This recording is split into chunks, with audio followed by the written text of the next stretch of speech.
നല്ല തണുത്ത വെള്ളം.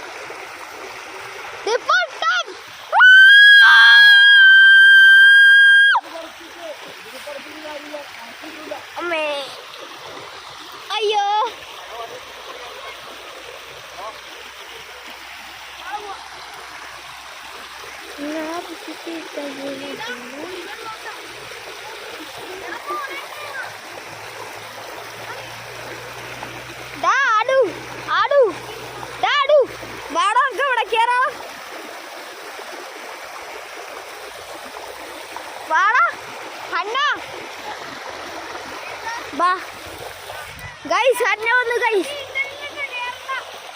നമുക്കവിടെ കുടിക്കരുട്ടേ. അതിനോട് ചേട്ടമ്മനെ ഉണ്ട് അവിടെ മലയിളങ്ങി പട്ടെടുത്തിട്ട് തന്നെയാണ്. ഇത് അവിടെ കുറെ ആൾക്കാർ അങ്ങനെ ഉണ്ട്. കണ്ടോ ഗൈസ്.